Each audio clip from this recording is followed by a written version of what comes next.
I'm Tom Strange, and I would like to talk to you today about a couple of very, very early American-made instruments that we have in the Sigal Music Museum collection. The gentleman that we're going to be describing here was a woodturner. His name was Nathan Curtis, and he was born in Litchfield, Connecticut in April of 1748.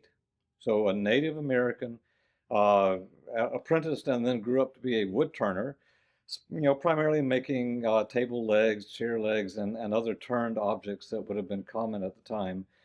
About 1790, he turned his efforts toward woodwinds, and between 1790 and approximately 1800 to 1805, he made a number of woodwinds that were sold from his shop, five of which have survived to the current day that we know about, and two of which are in the Sigal collection. So the first one I want to talk to you about is this fellow here. This is a little clarinet made, as I say, between probably 1790 and 1800, making it one of the very earliest woodwind instruments that was ever made in America. Curtis would always sign his name, so he has Curtis at the top, and he has N. Curtis down here on the bell, decorated with swags of stars. Marlowe Sigal suggested that perhaps he was, trying to summon up the idea of the 13 original colonies. I've counted the stars, and I will say that there are way more stars than there were colonies. So all we can say is that he seemed to enjoy making these little marks, and he would use this on the instruments that he made.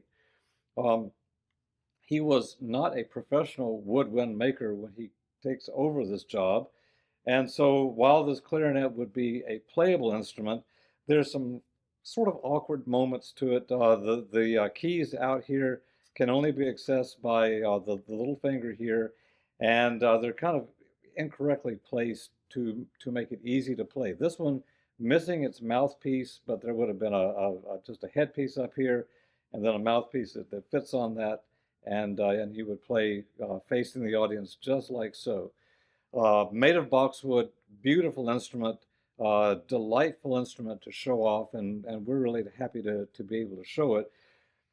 But we have something even more important. So this is a bassoon, also made by Nathan Curtis, and I'm hoping you can see the whole bassoon in my frame here. So beautifully made, probably made just a little bit later than the one that we were talking about.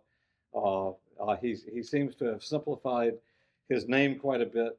And then this one we would turn the bocal around like that, and so we would play it with our fingers in these three holes here, and then the four fingers down here. So you would hold it and play it very much just like this. On the back, we see the thumb hole, and then it's flanked by two spade key levers that are going to close the hole at the top and close the hole at the bottom so that you can change the octave. Important to do. The spades are a little close to the original hole, and so this would be something that you would really have to spend some time learning how to play to get this fellow right. Bassoons would go through a lot of iterations. Bassoons in the later 19th century would look significantly different than this, and they would be a lot more playable. But remember, this is a instrument made by a man who no doubt has seen these, but he didn't train to build these. And so here's an example of early American-made instruments as the nation is really beginning to adopt the idea of making instruments here in this country. If you want to know more, please come to Sigal Music Museum, and we'd be happy to talk to you about these and any others that we have on display. Thank you very much.